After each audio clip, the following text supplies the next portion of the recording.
Assalamualaikum warahmatullahi wabarakatuh. ꯑꯩꯈꯣꯏ ꯃꯃꯥꯡ ꯑꯩꯈꯣꯏꯒꯤ ꯃꯅꯦꯝ ꯃꯀꯨ ꯁꯦꯕꯥ ꯇꯧꯕꯒꯤ ꯃꯇꯥꯡꯗ ꯑꯩꯈꯣꯏ ꯄꯟꯈ꯭ꯔꯦ ꯑꯗꯨꯒ ꯉꯁꯤ ꯑꯗꯨꯒꯤ ꯃꯈꯥ ꯆꯠꯊꯔꯛꯄ ꯑꯣꯏꯅ ꯉꯁꯤ ꯑꯗꯨꯒ ꯃꯔꯤ ꯂꯩꯅꯕꯗ ꯄꯨꯔꯛꯂꯤꯕ ꯇꯣꯄꯤꯛꯇꯤ ꯖꯣꯏꯟ ꯐꯦꯃꯤꯂꯤ ꯅꯠꯇ꯭ꯔꯒ ꯅ꯭ꯌꯨꯀ꯭ꯂꯤꯌꯔ ꯐꯦꯃꯤꯂꯤ ꯑꯃꯗꯤ ꯏꯁꯂꯥꯝ ꯙꯔꯃ ꯍꯥꯏꯕꯁꯤꯅꯤ ꯑꯩꯈꯣꯏꯒꯤ ꯍꯧꯖꯤꯛ ꯑꯩꯈꯣꯏ ꯖꯣꯏꯟ ꯐꯦꯃꯤꯂꯤ ꯅꯠꯇ꯭ꯔꯒ ꯅ꯭ꯌꯨꯀ꯭ꯂꯤꯌꯔ ꯐꯦꯃꯤꯂꯤꯁꯤꯒꯤ ꯃꯔꯤ ꯂꯩꯅꯅ ꯏꯁꯂꯥꯝ ꯙꯔꯃꯅ ꯀꯔꯤ ꯍꯥꯏꯕꯒꯦ ꯁꯔꯤꯌꯠꯇ ꯀꯔꯤ ꯂꯩꯕꯒꯦ ꯍꯥꯏꯕꯗꯣ ꯑꯗꯣ ꯑꯍꯜ ꯑꯣꯏꯔꯕꯁꯤꯡꯅ ꯑꯩꯈꯣꯏꯒꯤ chahi ahal yamsillakpagi ahal oirabasingna joint family asi yamna pammi maramdi masina makhoygi chahi yamsillakpagi awabagi nungai roidabasing naitom oiba angangsinggi punsigi manaktagi leiba phangdabagi nungaitabagi awabasingdu ayamba kokli haiba tai maru oiba wahangdi islam dharmana joint family gi matang kari haibage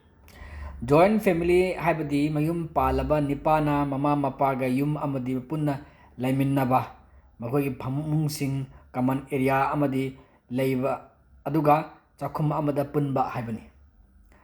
aduga Uqbah Ibn Aamirna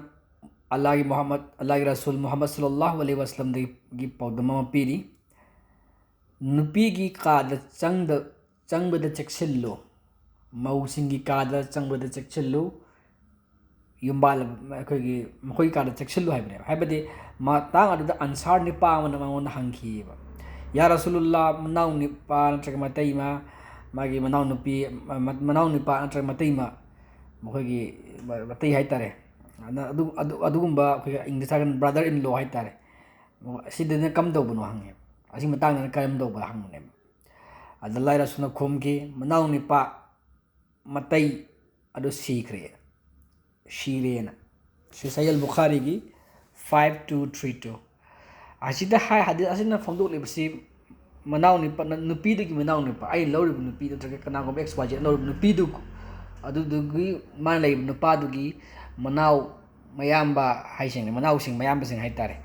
makhoi sing adu ga adu sirena la sunu khumeba siri habi arman parmande kana mari kari imda thokte leina de haibne Masigi Hadith asidagi khangbe ngami madudi mauna mahaki nipagi mari matasinga totlatin roidabani ikom komthokna sumnagi mahaki mapa mau atopagi macha nipasing maputhosing natana maudugi mawadugi manaw nipa natraga matay singa haidi mayamba mawadugi manaw nipa natraga mayamba haibadi manaw natraga matay haitare nupidugi aduga komna itay mani natraga inaungpini haina irai laina natraga maunasu mawadugi manawni natraga matayni haina khandoktuna leitanabani akhogi hadith asina akhoi takpiribase Allahgi Rasulna takpiribase Allahna kari haiba mari mata singna maugi kada changmi matangda haibadu samaka Quran gi sura Nur kunmari suba aya yang pantiga muktaminasi he thajabasing nakhoygi nakhut yetna khudum chanbasing amasun nakhoygi naraktagi miyoi sudribasing aduna nakhoygi nanakta changlakke hairabadi makhoybu nakhoygi ayabu lauhallu matam ahumda ahan matam kaibi ayuk ki namaz mamangda habidi fajr namaz ki mamangda anisubada numit yungbagi nakhoygi naphi-narol lauthok lingai potha matamda haidi akhoi kalenda nungsa sabada ntraga akhoi nungsin popopta tang thong nungsan tumra potha matam aduda haibani haidi joho ahum subada numidangi namaz ki matungda haibadi esa namaz ki matungda hariba ahum sida ahum sidi nakhoi gi athuppa matamneba haidi mati manaw gi privacy gi matamneba si ahum se lana pirise anan ahui nate nakhoidasu natraga makhoidasu makhoisigi wangmada changthok-changsin taunabada maramdi koinu chatli nakhoigi narakta nakhoi kharna atopa kharage manakta Asumna Allāhna mayek seng-hanbibani nakhoida laipau singbu Allah di khangbani singbani sini ayasina halse asumna Quran asida takpiri makhoigi kada changbada nupisingi kada changbada ahamada ayaba low ayabase assalamu alaikum hain ko thokera na kana do mana main tawir ko ꯆꯠꯅꯕꯤ ꯃꯇꯨꯡ ꯏꯟꯅ ꯑꯗꯨꯒ ꯃꯇꯝ ꯑꯍꯨꯝ ꯄꯥꯡꯊꯣꯛꯄꯁꯨ ꯄꯤꯔꯤ ꯐꯖꯔ ꯖꯣꯍꯣꯔ ꯑꯃꯗꯤ ꯏꯁꯥ ꯁꯤ ꯃꯇꯝꯁꯤ ꯆꯪꯒꯅꯣꯕ ꯃꯁꯤꯒꯤ ꯑꯊꯨꯕ ꯃꯇꯝ ꯑꯍꯨꯝ ꯑꯁꯦ ꯉꯥꯛꯅ ꯆꯠꯀꯗꯕꯅꯦꯕ ꯃꯤ ꯑꯃꯅ ꯃꯤ ꯑꯃꯒꯤ ꯌꯨꯝꯗ ꯆꯠꯄ ꯅꯠꯇ꯭ꯔꯒ ꯆꯪꯕꯗ ꯍꯧꯖꯤꯛꯀꯥꯟꯗꯤ ꯅꯨꯄꯥꯗꯤ ꯃꯤꯒꯤ ꯌꯨꯝꯗ ꯆꯥ ꯊꯛꯇꯅ ꯑꯍꯤꯡ ꯅꯣꯡꯌꯥꯏ ꯃꯤꯒꯤ ꯌꯨꯝꯗ ꯃꯥꯡꯒꯣꯟꯅ ꯁꯨꯃꯥꯡꯅ ꯐꯝꯗꯅ ꯋꯥꯔꯤ ꯋꯥꯇꯥꯏ ꯁꯨꯗꯅ ꯃꯇꯨ ꯃꯆꯥ ꯇꯨꯝꯈ꯭ꯔꯕ ꯑꯗꯨꯝ ꯂꯩ ꯁꯨꯝꯕꯁꯤ ꯇꯧꯔꯣꯏꯗꯕꯅꯤ ꯁꯤ ꯑꯜꯂꯥꯍꯒꯤ ꯔꯁꯨꯜꯒꯤ ꯇꯝꯕꯤꯕꯒꯤ ꯋꯥꯡꯃꯗꯅꯤ ꯑꯃꯁꯨꯡ ꯀꯨꯔꯥꯟꯅ ꯇꯝꯕꯤꯕꯒꯤ ꯑꯜꯂꯥꯍꯒꯤ ꯑꯄꯥꯝꯕ ꯑꯝꯇ ꯅꯠꯇꯦ ꯋꯥꯡꯃꯗꯅꯤ ꯏꯁꯥ ꯅꯃꯥꯖ ꯃꯇꯨꯡ ꯏꯁꯥ ꯅꯃꯥꯖ ꯂꯣꯏꯕꯒ ꯃꯌꯨꯝꯗ ꯂꯣꯏꯅ ꯂꯩꯈꯤꯗꯧꯕꯅꯤ ꯚꯣꯠꯀꯤ ꯅꯠꯇ꯭ꯔꯒ ꯃꯥꯒꯤ ꯇꯣꯉꯥꯟꯕ ꯀ꯭ꯂꯥꯁꯇꯨꯒꯤ ꯂꯩꯖꯈ꯭ꯔꯦ ꯃꯥꯒꯤ ꯄ꯭ꯔꯥꯏꯚꯦꯁꯤ ꯃꯤꯒꯤ ꯄꯕ꯭ꯂꯤꯛ ꯂꯥꯏꯐ ꯄꯥꯔꯁꯣꯅꯦꯜ ꯂꯥꯏꯐꯀꯤ ꯃꯇꯝꯗ ꯑꯩꯈꯣꯏꯅ ꯌꯦꯠꯄ ꯄꯤꯒꯗꯕꯅꯤ ꯈꯟꯅꯒꯦ ꯇꯥꯟꯅꯒꯦ ꯎꯅꯒꯦ ꯑꯍꯦꯟꯕ ꯃꯇꯝ ꯍꯥꯏꯔꯒꯅ ꯔꯦꯁꯇꯨꯔꯥꯟꯗ ꯐꯤꯜꯗ ꯐꯝꯃꯒ ꯋꯥꯔꯤ ꯁꯥꯕ ꯇꯥꯏ ꯅꯨꯄꯤꯒꯤ ꯃꯥꯒꯤ ꯂꯧꯔꯤꯕ ꯅꯨꯄꯤꯗꯨꯒꯤ ꯃꯆꯤꯟ ꯃꯅꯥꯎ ꯃꯆꯥ ꯃꯁꯨꯁꯤꯡꯒꯤ ꯍꯛꯇꯨ ꯃꯥꯅ ꯉꯥꯛꯀꯗꯕꯅꯤ ꯑꯗꯨ ꯏꯀꯥꯏ ꯈꯨꯝꯅꯒꯗꯕꯅꯦꯕ ꯅꯨꯄꯤ ꯊꯤꯔꯕꯗꯤ ꯃꯁꯥꯒꯤ ꯀꯥ ꯑꯃꯁꯨꯡ ꯆꯥꯛꯈꯨꯝ ꯇꯣꯉꯥꯟꯒꯗꯕꯅꯤ ꯃꯁꯤꯒꯤ ꯃꯇꯥꯡꯗꯁꯨ ꯀꯨꯔꯥꯟꯒꯤ ꯁꯨꯔꯥ ꯅꯨꯔꯒꯤ ꯍꯥꯏꯗꯤ ꯍꯧꯖꯤꯛꯀꯤ ꯍꯥꯏꯈꯤꯕ ꯁꯨꯔꯥ 23 ꯁꯨꯕ ꯑꯌꯥꯠ 64ꯗ ꯁꯨꯝꯅ ꯍꯥꯏ ꯇꯥꯃꯤꯟꯅꯁꯤ ꯂꯩꯇꯦ ꯃꯃꯤꯠ ꯇꯥꯡꯕꯗ ꯑꯀꯥꯏꯕ ꯅꯠꯇ꯭ꯔꯒ ꯃꯈꯣꯡ ꯇꯦꯛꯄꯗ ꯑꯀꯥꯏꯕ ꯅꯠꯇ꯭ꯔꯒ ꯑꯅꯥꯕꯗ ꯑꯀꯥꯏꯕ ꯅꯠꯇ꯭ꯔꯒ ꯅꯁꯥꯗ ꯑꯀꯥꯏꯕ ꯅꯠꯇ꯭ꯔꯒ ꯅꯈꯣꯏꯅ ꯆꯥꯕꯗ ꯅꯈꯣꯏꯒꯤ ꯅꯌꯨꯝꯁꯤꯡꯗ ꯅꯠꯇ꯭ꯔꯒ ꯅꯈꯣꯏꯒꯤ ꯅꯄꯥꯁꯤꯡꯒꯤ ꯌꯨꯝꯁꯤꯡꯗ ꯅꯠꯇ꯭ꯔꯒ ꯅꯈꯣꯏꯒꯤ ꯅꯃꯥꯁꯤꯡꯒꯤ ꯌꯨꯝꯁꯤꯡꯗ ꯅꯠꯇ꯭ꯔꯒ ꯅꯈꯣꯏꯒꯤ ꯅꯆꯤꯟ-ꯅꯅꯥꯎꯁꯤꯡꯒꯤ ꯌꯨꯝꯁꯤꯡꯗ ꯅꯠꯇ꯭ꯔꯒ ꯅꯈꯣꯏꯒꯤ nachal-nachЭsinggi yumsingda nꯠꯇ꯭ꯔꯒ ꯅꯈꯣꯏꯒꯤ nakhura-napalsinggi yumsingda nꯠꯇ꯭ꯔꯒ नखोगी ननेसिंगी युमसिंगदा नꯠꯇ꯭ꯔꯒ नखोगी मामासिंगी युमसिंगदा नꯠꯇ꯭ꯔꯒ नखोगी नंदन-namāboksinggi युमसिंगदा नꯠꯇ꯭रꯒ नखोइना मदुगी सो पाइबा युमसिंगदा नꯠꯇ꯭रꯒ नखोगी मरुपकी युमसिंगदा अरान अहुई नत्ते नखोइदा नखोइना चमिन्नरबसु पुन्ना नꯠꯇ꯭रꯒ tongān-tongānna अदुबु नखोइना युमसिंगदुदा चंगबा मतमदा सलाम तौनौ नखोइना सेल उहाई amana Allahgi maikhaidagi यायफरबा अमसुंग फरबा असुमना मयेक seng-hanbibani Allāhna नखोइदा लेपाउ सिंगबो नखोइना खंथजरकनबा हारिबा आयात असिदा अखोइगी सऊदी अरबियागी शेख सालिह अल-मुनज्जिदना सुन्ना हाई मयुम पालबा निपासिंगना मनाउ निपासिंगा पुन्ना चखुम अमदा पुन्ना चक चमिनरदबनी नुपीना कैदौनुंगदसु पुंग कुनमरी मफी छेनरगा पोलुम ओइना लैबो ओइथोक्तेबा अदुगा मोगी आउटर गारमेंट हाइदि फिजोल जोनुम लाव फीदो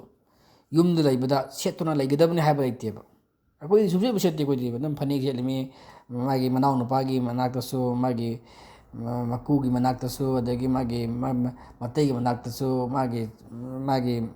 आइदि आइने होंगदे मकदम कोइदम फनेक अम टिशार्ट अम गदम फ्री दम से लैमक्तनेबा कोइ जोम लाव कस फिगर खुम्बा फी अम सेते कोइ चटनबिदा कोइ मैतै चटनबिदा स पंगन चटनबिदा स अम लैतेबा सिसे अदुबो ममा मपादु यामना सोलबदी नुपीदुना मागी निपादुगी सेल थुमगी मतुंगिना याफम थोई मखोइगे पुन्ना चखुम चाक चमिनबा हाइदि हाइबसिदा अखोइगी मतै मनाउसिंगा मतै हाइदि युमबालबा मौदुना मागी मनाउ नपासिंग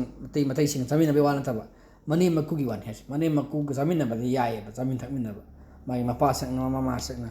अदि हाइदि याफम थोएबा मसि अखोइगी मियोइबा खुदिमक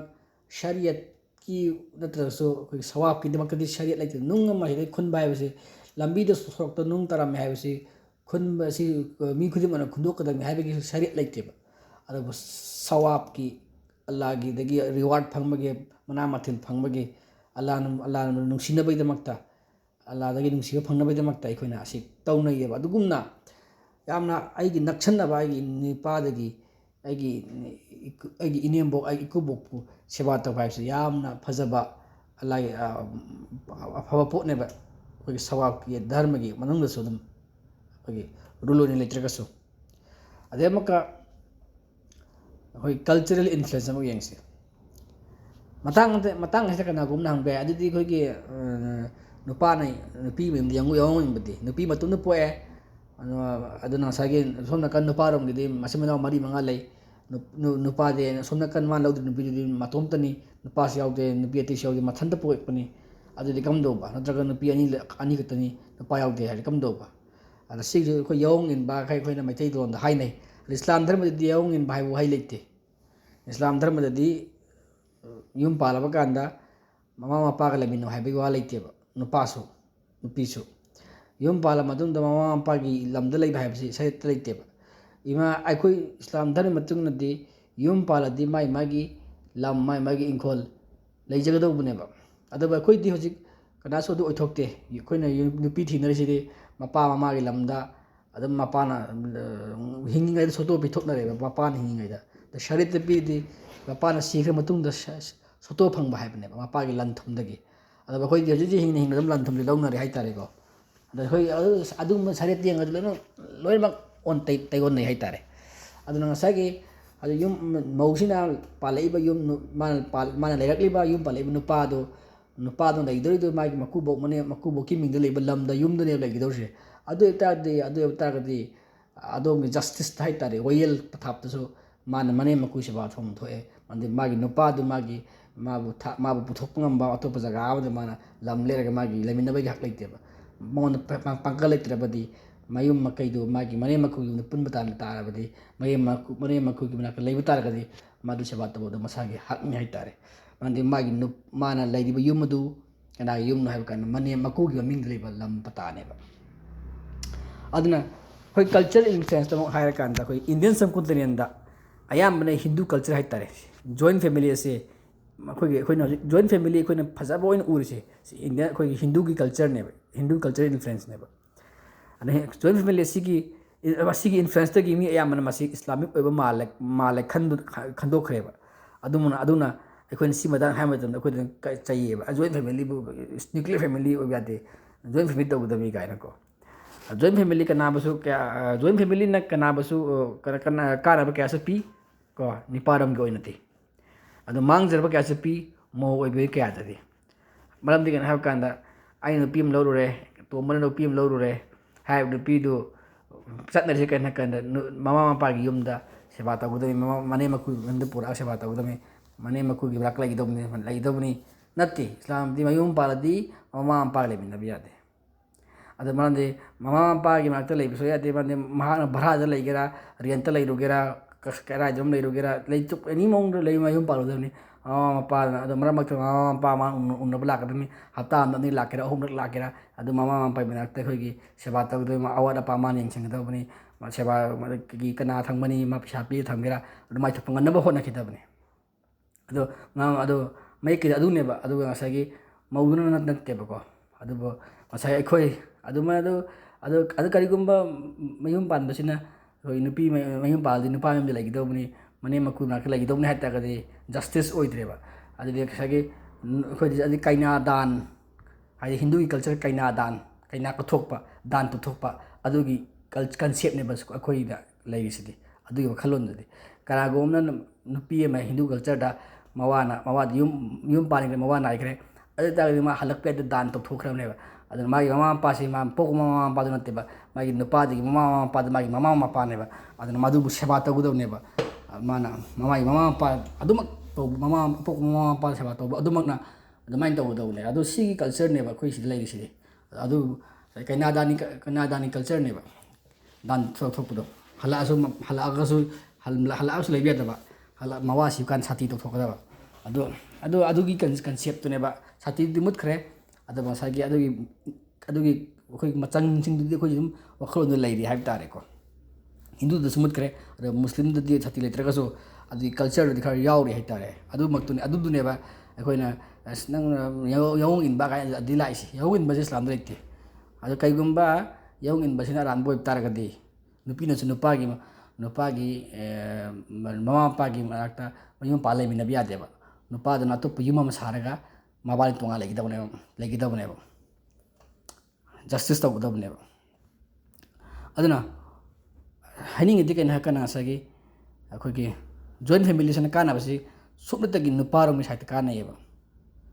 adu Islam dharma yum pan da basi nupi na nupa yum pan basi nupi di ma pan mangon da dan taw natte kat natte ba kat por ga di mane maku seba taw mane maku nak lagi dobni nupa na sum yumga yade yongin biya de haibdo chumme ba Islam di kat pukut pagi lai chidana social contract ne nikah hai base aduna maudugi matai ꯃꯅꯥꯎ ꯅꯨꯄꯥꯗ ꯃꯤꯠꯀꯤ ꯒꯨꯅꯥꯁꯨ ꯑꯣꯏꯗꯕ ꯅꯠꯇꯦꯕ ꯑꯗꯒꯤ ꯑꯩꯈꯣꯏ ꯄꯨꯟꯅ ꯂꯩꯃꯤꯟꯅꯕ ꯃꯇꯝꯗ ꯑꯩꯈꯣꯏꯒꯤ ꯀꯜꯆꯔꯗ ꯑꯩꯈꯣꯏ ꯏꯅꯥꯎꯅꯤ ꯑꯩꯈꯣꯏ ꯏꯆꯦꯅꯤ ꯑꯩꯈꯣꯏ ꯏꯅꯦꯅꯤ ꯏꯚꯟ ꯀꯖꯟꯗ ꯐꯥꯎꯕ ꯑꯩꯈꯣꯏꯒꯤ ꯁꯨꯃꯥꯏꯅ ꯈꯟꯗꯅ ꯂꯩꯊꯣꯛꯈ꯭ꯔꯦꯀꯣ ꯑꯗꯣ ꯀꯖꯟ ꯐꯥꯎꯕ ꯂꯧꯅꯕ ꯌꯥꯔꯤꯃꯦꯕ ꯑꯩꯈꯣꯏ ꯏꯆꯟ ꯏꯅꯥꯎꯅꯤꯅ ꯈꯟꯗꯣꯛꯅꯈ꯭ꯔꯦꯕ ꯀꯖꯟ ꯍꯥꯏꯕꯁꯤ ꯃꯆꯤꯟ ꯃꯅꯥꯎ ꯅꯠꯇꯦ ꯃꯆꯤꯟ ꯃꯅꯥꯎ ꯍꯥꯏꯔꯒꯗꯤ ꯃꯃꯥꯒꯤ ꯒꯔꯚꯗꯒꯤ ꯇꯥꯕꯗꯨꯅꯤ ꯃꯄꯥꯅ ꯄꯣꯛꯄ ꯃꯄꯥꯒꯤ ꯃꯌꯥꯝ ꯃꯅꯥꯎ ꯃꯄꯥꯁꯤꯡ ꯄꯣꯛꯄꯗꯣ ꯅꯠꯇ꯭ꯔꯒ ꯃꯅꯦꯁꯤꯡꯅ ꯄꯣꯛꯄꯗꯣ ꯃꯄꯥꯒꯤ ꯃꯅꯥꯎ ꯃꯆꯟꯅꯨꯄꯤ ꯃꯆꯦꯅ ꯄꯣꯛꯄꯁꯤꯡꯗꯣ ꯀꯖꯟꯅꯤ ꯏꯪꯂꯤꯁꯇ ꯀꯖꯟ ꯍꯥꯏꯗꯤ ꯃꯔꯤ ꯃꯇꯥ ꯍꯥꯏꯕꯅꯤ ꯔꯤꯂꯦꯇꯤꯚꯁ ꯍꯥꯏꯕꯅꯤ ꯏꯆꯤꯟ ꯏꯅꯥꯎ ꯍꯥꯏꯕ ꯅꯠꯇꯦ ꯏꯁꯂꯥꯝꯗ ꯑꯗꯨꯅ ꯇꯣꯉꯥꯟꯕ ꯇꯣꯄꯤꯛ ꯑꯃ ꯑꯣꯏꯈ꯭ꯔꯦ ꯑꯗꯨꯅ ꯑꯩꯈꯣꯏꯒꯤ ꯅ꯭ꯌꯨꯀ꯭ꯂꯤꯌꯔ ꯐꯦꯃꯤꯂꯤꯅ ꯉꯁꯥꯏ ꯑꯩ ꯍꯥꯏꯇꯥꯔꯦ ꯃꯧꯗꯒꯤ ꯃꯇꯩ ꯃꯅꯥꯎ ꯃꯄꯥꯗ ꯃꯤꯠ ꯒꯨꯅꯥ ꯑꯣꯏꯗꯕ ꯅꯠꯇꯦꯕ ꯃꯧꯒ ꯃꯅꯦꯡꯒ ꯃꯧ ꯃꯁꯦꯟ ꯈꯠꯅꯕꯅ ꯒꯨꯅꯥ ꯂꯪꯁꯤꯜꯍꯜꯂꯦꯕ ꯖꯣꯏꯟ ꯐꯦꯃꯤꯂꯤ ꯂꯩꯕ ꯃꯇꯝꯗ ꯐꯤ ꯋꯥꯏꯅꯕ ꯑꯗꯒꯤ ꯃꯥꯒꯤ ꯐꯤꯗꯨ ꯋꯥꯏꯒꯦ ꯌꯥꯗꯦꯒ ꯑꯗꯨꯒ ꯑꯗꯥꯒ ꯑꯩꯒꯤ ꯃꯧ ꯃꯁꯦꯟꯗ ꯃꯧꯗꯨ ꯃꯁꯤꯅ ꯃꯧꯁꯤꯅ ꯐꯩ ꯁꯤ ꯃꯧꯁꯤꯅ ꯐꯠꯇꯦ ꯑꯩꯉꯣꯟꯗ ꯁꯤꯅ ꯁꯦꯕꯥ ꯇꯧꯏ ꯐꯖꯅ ꯇꯧꯗꯦ ꯃꯥ ꯑꯃꯁꯤꯅ ꯑꯍꯟꯁꯤꯅ ꯈꯔ ꯐꯩ ꯌꯥꯏꯃꯁꯤꯅ ꯈꯔ ꯐꯩ ꯑꯇꯣꯝꯕꯁꯤꯅ ꯈꯔ ꯐꯠꯇꯦ ꯑꯗꯨꯒ ꯑꯗꯥꯒ ꯑꯗꯣ ꯁꯤꯅ ꯀꯩꯗꯨ ꯀꯃꯥꯏꯅ ꯀꯩꯅꯣ ꯅꯨꯄꯤꯗꯨꯕꯨ ꯂꯧꯔꯤꯕ ꯅꯨꯄꯥꯗꯨꯗ ꯒꯨꯅꯥ ꯑꯣꯏꯍꯜꯂꯦꯕ ꯁꯤꯅ ꯑꯃꯨꯛꯀ ꯅ꯭ꯌꯨꯀ꯭ꯂꯤꯌꯔ ꯐꯦꯃꯤꯂꯤꯒꯤ ꯃꯇꯥꯡꯗ ꯑꯃ ꯍꯥꯏꯔꯒꯅ ꯅ꯭ꯌꯨꯀ꯭ꯂꯤꯌꯔ ꯐꯦꯃꯤꯂꯤꯅ ꯃꯧꯗ ꯀꯥꯟꯅꯕ ꯀꯌꯥ ꯑꯃ ꯄꯤ ꯃꯧ ꯃꯁꯦꯟ ꯃꯅꯦꯝ ꯃꯀꯨꯒꯤ ꯁꯦꯕꯥ ꯂꯝꯖꯦꯜꯒꯤ ꯌꯦꯡꯊꯤꯅꯕ ꯈꯠꯅ ꯆꯩꯅꯕ ꯃꯅꯦꯝꯒ ꯈꯠꯅꯕꯁꯤꯡꯗꯒꯤ ꯀꯜꯂꯦ ꯀꯣ ꯑꯗꯨꯒ ꯅꯤꯄꯥꯁꯤꯡꯒꯤꯁꯨ ꯑꯩꯈꯣꯏꯒꯤ ꯁꯥꯟꯇꯤ ꯄꯤꯔꯦ ꯅꯤꯄꯥꯒꯤꯁꯨ ꯁꯥꯟꯇꯤ ꯄꯤꯔꯦ ꯒꯨꯅꯥꯁꯨ ꯅꯨꯄꯥꯗ ꯁꯥꯟꯇꯤ ꯒꯨꯅꯥ ꯑꯣꯏꯗ꯭ꯔꯦ ꯑꯗꯨꯕꯨ ꯃꯄꯥ ꯃꯃꯥꯒꯤ ꯍꯛꯇꯒꯤ ꯂꯥꯞꯊꯣꯛꯅꯕꯗꯤ ꯑꯣꯏꯔꯛꯂꯤ ꯅꯤꯄꯥꯒꯤ ꯑꯣꯏꯅ ꯂꯥꯞꯊꯣꯛꯅꯕ ꯑꯣꯏꯔꯤꯁꯤ ꯀꯩꯅꯣ ꯍꯥꯏꯕ ꯀꯥꯟꯗ ꯅꯤꯄꯥ ꯑꯌꯥꯝꯕꯅ ꯃꯇꯨꯗ ꯑꯗꯨꯝ ꯌꯥꯜꯂꯒ ꯂꯩꯌꯦꯕ ꯌꯨꯝ ꯄꯥꯜꯂꯀꯥꯟꯗ ꯃꯃꯥ ꯃꯄꯥ ꯌꯦꯡꯒꯟꯗꯦꯕ ꯏꯁꯂꯥꯝ ꯙꯔꯃꯒꯤ ꯑꯣꯏꯅꯗꯤ ꯃꯗꯨ ꯂꯥꯜꯂꯤ ꯃꯃꯥ ꯃꯄꯥ ꯃꯧꯅꯁꯨ ꯃꯥꯒꯤ ꯃꯃꯥ ꯃꯄꯥ ꯆꯠꯂꯒ ꯌꯦꯡꯉꯨꯕ ꯃꯥꯒꯤ ꯍꯛꯅꯤ ꯑꯗꯨꯒ ꯅꯨꯄꯥꯗꯨꯅꯁꯨ ꯃꯥꯒꯤ ꯃꯃꯥ ꯃꯄꯥꯒꯤ ꯃꯅꯥꯛ ꯆꯠꯂꯒ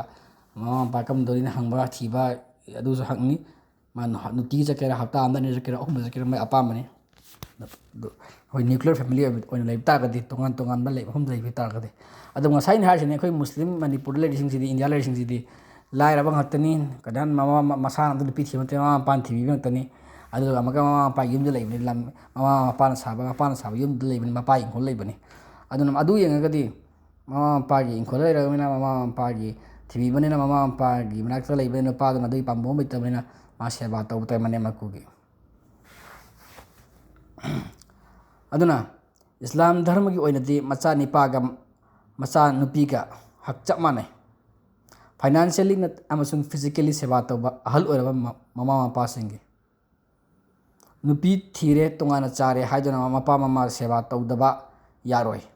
ꯃꯆꯥ ꯅꯤꯄꯥꯁꯤꯡꯅ ꯑꯃꯗꯤ ꯃꯌꯨꯝ ꯄꯥꯟꯈ꯭ꯔꯦ ꯍꯥꯏꯗꯨꯅ ꯂꯥꯏꯊꯣꯛꯄ ꯌꯥꯔꯣꯏ ꯃꯆꯥ ꯅꯨꯄꯤ ꯑꯣꯏꯕꯁꯤꯡꯅ ꯃꯔꯝꯗꯤ ꯑꯜꯂꯥꯍꯅ ꯑꯁꯨꯝꯅ ꯍꯥꯏ ꯁꯨꯔꯥ ꯑꯜ ꯏꯁ꯭ꯔꯥ ꯁꯨꯔꯥ 38 ꯁꯨꯕ ꯑꯌꯥꯠ 24ꯗ ꯂꯨꯅ ꯇꯧꯒꯗꯕꯅꯤ ꯅꯄꯥ ꯅꯃꯥꯕꯨ ꯃꯈꯣꯏꯅ ꯑꯍꯜ ꯑꯣꯏꯁꯤꯜꯂꯛꯂꯕꯗꯤ ꯅꯪꯅ ꯂꯣꯏꯅꯔꯤꯉꯩꯗ ꯃꯈꯣꯏ ꯑꯃ ꯅꯠꯇ꯭ꯔꯒ ꯃꯈꯣꯏ ꯑꯅꯤꯃꯛ ꯍꯥꯏꯒꯅꯨ ꯃꯈꯣꯏꯗ ꯎꯐ ꯍꯥꯏꯕ ꯋꯥꯍꯩ ꯐꯥꯎ ꯅꯠꯇ꯭ꯔꯒ ꯏꯟꯊꯣꯛꯀꯅꯨ ꯃꯈꯣꯏꯕꯨ ꯍꯥꯏꯌꯨ ꯃꯈꯣꯏꯗ ꯏజ్ꯖꯠ ꯇꯧꯕ ꯋꯥꯍꯩ ꯈꯛꯇ ꯃꯁꯤ ꯑꯜꯂꯥꯍꯅ ꯃꯆꯥ ꯑꯣꯏꯕꯁꯤꯡꯗ ꯃꯈꯣꯏ ꯄꯣꯛꯄꯤꯔꯤꯕ ꯃꯃꯥ ꯃꯄꯥꯕꯨ ꯏꯖꯠ ꯏꯀꯥꯏ ꯈꯨꯝꯅ ꯎꯠꯅꯕꯒꯤ ꯋꯥꯐꯝꯅꯤ ꯑꯗꯨꯅ ꯀꯅꯥꯒꯨꯝꯕ ꯁꯥꯒꯩ ꯑꯇꯣꯞꯄꯗ ꯂꯥꯛꯄ ꯅꯨꯄꯤꯗꯨ ꯃꯥꯒꯤ ꯃꯆꯥꯅꯨꯄꯥꯗꯨꯗ ꯃꯌꯨꯝ ꯄꯥꯟꯒꯦ ꯃꯥꯒꯤ ꯅꯨꯄꯥ ꯑꯣꯏꯒꯦ ꯂꯥꯛꯏꯕ ꯅꯨꯄꯤꯗꯨꯅ ꯃꯅꯦꯝ ꯃꯀꯨꯗꯨ ꯃꯥꯒꯤ ꯃꯃꯥ ꯃꯄꯥꯒꯨꯝꯅ ꯈꯟꯕ ꯍꯥꯏꯕꯁꯤ ꯑꯣꯏꯊꯣꯛꯇꯦꯕ ꯃꯆꯥꯁꯤꯡꯅ ꯈꯟꯕ ꯑꯗꯨ ꯅꯠꯇꯅ ꯑꯗꯨꯅꯅꯦ ꯑꯌꯥꯠ ꯑꯁꯤꯗ ꯃꯆꯥꯁꯤꯡꯗ ꯑꯦꯝꯐꯁꯥꯏꯁ ꯇꯧꯔꯤꯁꯤ ꯑꯃꯨꯛꯀꯁꯨ ꯍꯗꯤꯁ ꯇꯤꯔꯃꯤꯖꯤ ꯍꯗꯤꯁ 3,383 ꯁꯨꯕꯗ ꯑꯅꯁ ꯏꯕꯅꯦ ꯃꯥꯂꯤꯛꯀꯤ ꯔꯤꯋꯥꯌꯠꯇꯒꯤ ꯑꯁꯨꯝꯅ ꯄꯥꯎꯗꯝꯂꯤ ꯑꯜꯂꯥꯍꯒꯤ ꯔꯁꯨꯜ ꯁꯜꯂꯜꯂꯥꯍꯨ ꯑꯂꯩꯍꯤ ꯋꯁꯜꯂꯝꯅ ꯍꯥꯏ ꯅꯨꯄꯤ ꯑꯃꯅ ꯅꯃꯥꯖ ꯊꯥꯗꯣꯛꯇ꯭ꯔꯕ ꯔꯣꯖꯥ ꯇꯧꯔꯕ ꯔꯃꯖꯥꯟꯗ ꯐꯤꯅꯨꯡ ꯁꯦꯟꯅꯖꯔꯕ ꯐꯤꯅꯨꯡ ꯁꯦꯟꯅꯖꯔꯕ ꯃꯍꯥꯛꯀꯤ ꯅꯨꯄꯥ ꯂꯩꯇꯕ ꯃꯇꯝꯗ ꯑꯗꯨꯒ ꯃꯥꯒꯤ ꯅꯤꯄꯥꯅ ꯍꯥꯏꯕ ꯏꯜꯂꯕ ꯅꯤꯄꯥꯗꯁꯨ ꯃꯊꯛꯀꯤꯁꯤꯡꯁꯤꯒꯤ ꯑꯍꯥꯟꯕꯗ ꯊꯥꯗꯣꯛꯇꯕ ꯇꯥꯏ ꯑꯍꯥꯟꯕꯗ ꯅꯤꯄꯥꯁꯨ ꯅꯃꯥꯖ ꯔꯣꯖꯥ ꯇꯧꯕ ꯇꯥꯏ ꯅꯤꯄꯥ ꯅꯃꯥꯖ ꯔꯣꯖꯥ ꯇꯧꯗ꯭ꯔꯒ ꯅꯨꯄꯤꯁꯤꯡꯒꯤ ꯋꯥ ꯍꯥꯏꯕ ꯅꯠꯇꯦ ꯖꯟꯅꯠꯀꯤ ꯊꯣꯡ ꯆꯪꯅꯤꯡꯕ ꯑꯃꯗꯒꯤ ꯆꯪꯕ ꯌꯥꯏ ꯍꯥꯏꯅ ꯍꯗꯤꯁꯇ ꯄꯜꯂꯦꯕ ꯍꯥꯏꯔꯤꯁꯤ ꯅꯤꯄꯥꯗꯨꯁꯨ ꯑꯣꯏꯔꯅꯤꯀꯣ ꯅꯤꯄꯥ ꯅꯃꯥꯖ ꯁꯣꯟꯗꯕꯤꯗ ꯔꯣꯖꯥ ꯍꯦꯟꯗꯕꯤꯗ ꯅꯨꯄꯤꯗꯨ ꯈꯛꯇ ꯔꯣꯖꯥ ꯍꯦꯜꯂꯒ ꯅꯨꯄꯥ ꯁꯦꯕꯥ ꯇꯧꯔꯒ ꯑꯗꯨꯒꯤ ꯋꯥ ꯅꯠꯇꯦ ꯑꯗꯨꯒꯨꯝꯕ ꯅꯨꯄꯤꯗꯨꯅ ꯁꯦꯕꯥ ꯇꯧꯕꯗꯤ ꯌꯥꯏꯅ ꯌꯨꯝ ꯄꯥꯟꯕ ꯌꯥꯔꯔꯣꯏ ꯂꯩꯃꯤꯟꯅꯔꯣꯏꯗꯕꯅꯤ ꯑꯗꯨꯒꯨꯝꯕ ꯅꯨꯄꯥꯗꯨꯒ ꯑꯣꯔ ꯅꯠꯇ꯭ꯔꯒ ꯑꯗꯨ ꯑꯣꯟꯅ ꯇꯩꯅꯕ ꯅꯨꯄꯤꯗꯨ ꯅꯃꯥꯖ ꯇꯧꯗ꯭ꯔꯒꯗꯤ Asumna mapa mama seba tawbase mamautage natte apoku macha nipa amadi macha nupisinggi mathaktane mamauno tawbadu natteba yathanggi mama macha singdane maudi magi mawa amadi masagi de maktane lana Allahgi Rasul haidura misineba ko maramdi Allahna sumna qaso hairiyeba sura Baqaragi ayat 187 da makhoy nupising se nakhoygi fijolni adaga nakhoysu nupi makhoygi fijolni to ani makhoy ani sidi pura hakchang amtaneba makhoy ani ga amana amagineba adaga afege nupi sidi magi mani makhoy nateba nipagi tongan kre maramaduna nipanasu mahaki nupida hena hak legani magi nupigi mama mampadagi hena aigi nupa hai oibasina mana lorib nupiduna hena luna laguneba magi nupidugi mani makudagidi aduga nupidunasu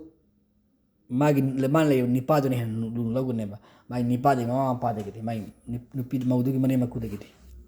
karigumba nipaduna yaradi magi nipaduna magi mama mapabu mayumda puraktuna seba tawbe haib kan dusu lande yai aigi nupa oibasingna mane maku seba tawbe yarabadi mamauna nipagi mai mawagi mama pa haidi magi maudugi mane maku seba tawbe yarabadi karigumba nupidugi nupidugi mama mapadu yengsenbinaba kana lejadraba adu taragadi nipadu sumagi mane maku mai nupidi mama pa haidi nipadu mane maku sumana pura agama seba tawbe mana seba tawbe yai badu landeba aduna lai base two way traffic ni madu munna khallaga ideal monda sapatai nuclear family singna amana amada considerable distance ta leiba physically amasung emotionally leiba asina ideal picture natte muslim family singi subna gi yadra matam da khaknatna aikhoigi nabi muhammad sallallahu alaihi wasallam na sallallahu alaihi wasallam amadi mahaki sahaba sina makhoy gi nupi singi ka separate living quarter tharameba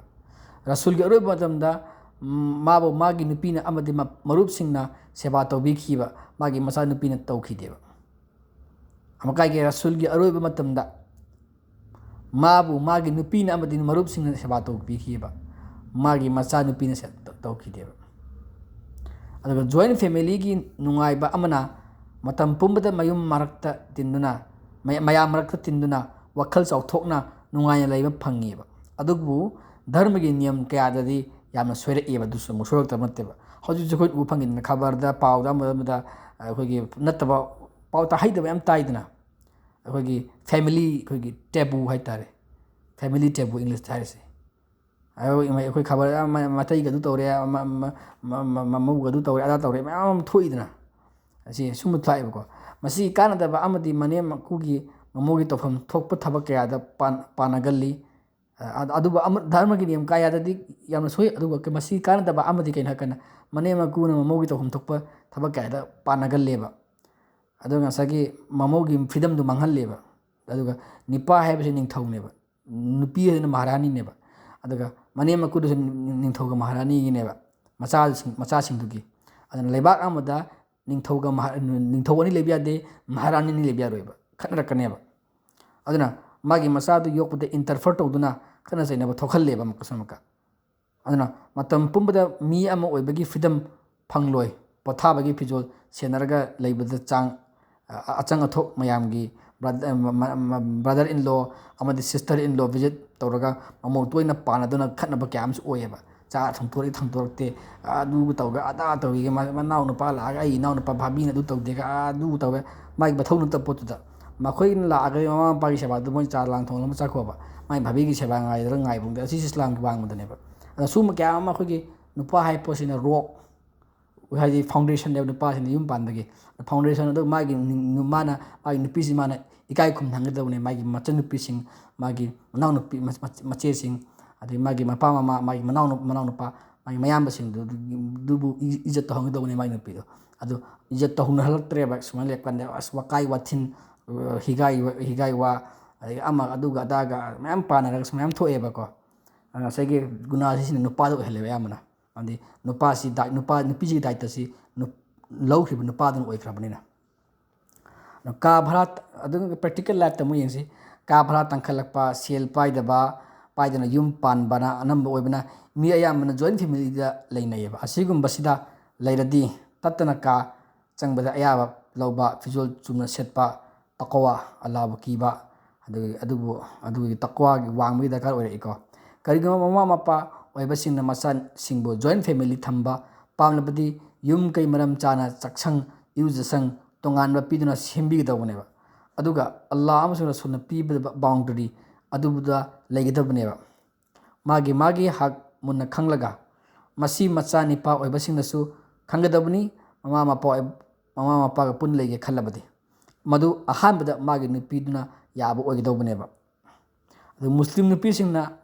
ꯃꯥꯒꯤ ꯏꯟꯂꯣꯁꯤꯡ ꯍꯥꯏꯗꯤ ꯃꯇꯩ ꯑꯩꯈꯣꯏꯒꯤ ꯃꯥꯒꯤ ꯏꯟꯂꯣꯁꯤꯡ ꯍꯥꯏꯇꯥꯔꯦ ꯑꯩꯈꯣꯏꯒꯤ ꯃꯅꯥꯎꯅꯨꯄꯥ ꯃꯇꯩ ꯑꯗꯒꯤ ꯃꯅꯦꯝꯕꯣꯛ ꯃꯀꯨꯕꯣꯛ ꯑꯗꯒꯤ ꯃꯅꯥꯎꯅꯨꯄꯤꯁꯤꯡ ꯑꯗꯩ ꯃꯆꯦꯁꯤꯡ ꯍꯥꯏꯇꯥꯔꯦ ꯃꯥꯒꯤ ꯃꯥꯅ ꯂꯥꯛꯂꯤꯕ ꯅꯨꯄꯥꯗꯨꯒꯤ ꯃꯤꯁꯤꯡꯗꯣ ꯍꯥꯏꯇꯥꯔꯦ ꯃꯥꯒꯤ ꯀꯥꯗ ꯄꯪꯆꯪ ꯆꯪꯍꯜꯂꯣꯏꯗꯕꯅꯦꯕ ꯍꯥꯏꯗꯤ ꯏꯟꯂꯣꯁꯤꯡꯅ ꯃꯥꯒꯤ ꯀꯥꯗ ꯑꯗꯨꯒꯨꯝꯕ ꯃꯤꯁꯤꯡꯗꯨꯅ ꯑꯗꯒꯤ ꯃꯥꯒꯤ ꯃꯃꯧꯒꯤ ꯃꯥꯒꯤ ꯃꯇꯩ ꯃꯥꯒꯤ ꯚꯥꯕꯤ ꯀꯥꯗ ꯅꯨꯄꯤꯁꯤꯡꯅꯁꯨ ꯄꯪꯆꯪ ꯆꯪꯂꯣꯏꯗꯕꯅꯦꯕ ꯃꯈꯣꯏꯅꯁꯨ ꯆꯪꯂꯣꯏꯗꯕꯅꯤ ꯃꯥꯒꯤ ꯑꯌꯥꯕ ꯌꯥꯎꯗꯅ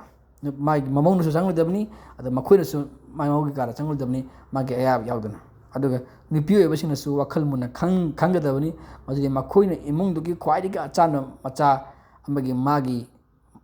ꯃꯆꯥ ꯑꯃ ꯃꯥꯒꯤ ꯑꯣꯏꯔꯦ ꯍꯥꯏꯕꯁꯤ ꯑꯗꯨꯅ ꯃꯅꯦꯝ ꯃꯀꯨꯅ ꯃꯉꯣꯟꯗ ꯀꯂꯛ ꯈꯝꯕꯟꯕ ꯌꯥꯎꯔꯣꯏ ꯍꯥꯏꯅꯤꯡꯉꯥꯏ ꯂꯩꯇꯦꯕ ꯑꯃꯀꯥꯏꯒꯤ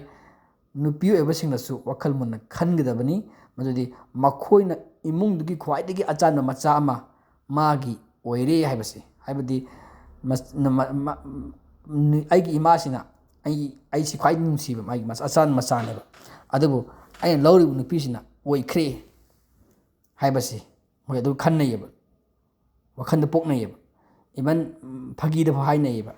ꯃꯁꯤꯅ ꯃꯃꯧꯗ ꯀꯔꯤꯒꯨꯝꯕ ꯃꯇꯝꯗ ꯋꯥꯈꯜ ꯅꯨꯡꯉꯥꯏꯇꯕ ꯃꯥꯅ ꯆꯤꯡꯊꯣꯛꯄ ꯃꯥꯅ ꯏꯃꯨꯡ ꯊꯨꯒꯥꯏꯕ ꯃꯔꯤ ꯊꯥꯗꯠꯄꯒꯤ ꯃꯉꯣꯟꯗ ꯄꯨꯛꯅꯤꯡꯗ ꯋꯥꯈꯜ ꯑꯃ ꯈꯜꯍꯜꯂꯦ ꯁꯤꯁꯨ ꯈꯜꯍꯜꯂꯣꯏꯗꯕꯅꯤ ꯐꯥꯒꯤꯗꯐꯥꯎ ꯍꯥꯏꯔꯣꯏꯗꯕꯅꯦꯕ ꯁꯨꯝꯕꯁꯦ ꯁꯤꯒꯨꯝꯕ ꯐꯥꯎꯕ ꯍꯥꯏꯅꯔꯛꯑꯦꯕ ꯁꯤꯒꯨꯝꯕ ꯃꯆꯥ ꯃꯆꯥꯗꯒꯤ ꯃꯩꯖꯥꯎ ꯌꯣꯜꯂꯛꯄ ꯍꯥꯏꯇꯥꯔꯦ ꯁꯨꯝꯕꯁꯤꯁꯨ ꯃꯌꯥꯝ ꯊꯣꯛꯑꯦꯕ ꯊꯣꯛꯇꯕ ꯅꯠꯇꯦꯕ ꯑꯗꯨꯅ ꯃꯧ ꯑꯣꯏꯕꯁꯤꯡꯅ ꯃꯅꯦꯝ ꯃꯀꯨꯕꯨ ꯏꯀꯥꯏ ꯈꯨꯝꯅꯒꯗꯕꯅꯤ ꯑꯗꯨꯒꯤꯁꯨ ꯃꯈꯣꯏꯕꯨꯁꯨ ꯅꯨꯡꯁꯤꯒꯅꯤ ꯃꯆꯥꯒꯨꯝꯅ ꯍꯥꯏꯗꯤ ꯃꯅꯦꯝ ꯃꯀꯨꯅ ꯃꯃꯧꯗꯨꯁꯨ ꯃꯆꯥꯒꯨꯝꯕ ꯅꯨꯡꯁꯤꯔꯛꯀꯅꯤ ꯑꯗꯨꯒ ꯁꯤꯁꯤ ꯑꯩꯈꯣꯏꯅ ꯋꯥꯈꯜꯗ ꯕꯦꯂꯦꯟꯁ ꯇꯧꯕ ꯇꯥꯔꯦ ꯁꯔꯤꯌꯠ ꯃꯨꯟꯅ ꯈꯪꯅ ꯑꯩꯈꯣꯏꯅ ꯃꯤꯒꯤ ꯕꯥꯎꯟꯗꯔꯤ ꯃꯤꯒꯤ ꯍꯛꯇꯨ ꯌꯦꯡꯉꯒ ꯖꯣꯏꯟ ꯐꯦꯃꯤꯂꯤ ꯑꯣꯏꯅ ꯂꯩꯒꯦ ꯍꯥꯏꯔꯁꯨ ꯃꯗꯨ ꯈꯪꯕ ꯑꯗꯨ ꯈꯪꯗ꯭ꯔꯒꯗꯤ ꯖꯣꯏꯟ ꯐꯦꯃꯤꯂꯤ ꯂꯩꯕ ꯃꯇꯝꯗ ꯑꯩꯒꯤ ꯏꯆꯥꯅꯤ ꯑꯩꯒꯤ ꯃꯧꯅꯤꯅ ꯍꯥꯏꯔꯒ ꯂꯣꯏꯅ ꯃꯀꯨꯗꯨꯅ ꯑꯩꯈꯣꯏ ꯈꯨꯗꯨꯝ ꯆꯟꯕꯒꯤ ꯂꯥꯛꯑꯒꯗꯤ ꯅꯤꯡꯊꯧ ꯑꯅꯤ ꯂꯩꯕꯥꯛꯇ ꯐꯨꯒꯥꯏꯅꯔꯛꯄꯒꯤ ꯄꯥꯟꯅꯔꯛꯄꯒꯤ ꯃꯇꯥꯡ ꯂꯥꯛꯀꯅꯦꯕ ꯃꯍꯥꯔꯥꯅꯤ ꯑꯅꯤ ꯁꯦꯠꯇꯠꯅꯔꯛꯄꯒꯤ ꯃꯇꯥꯡ ꯂꯥꯛꯀꯅꯦꯕ ꯑꯗꯨꯅ ꯄꯣꯠꯁꯤ ꯌꯥꯝ ꯂꯨꯕꯅꯤ ꯍꯥꯏꯇꯥꯔꯦ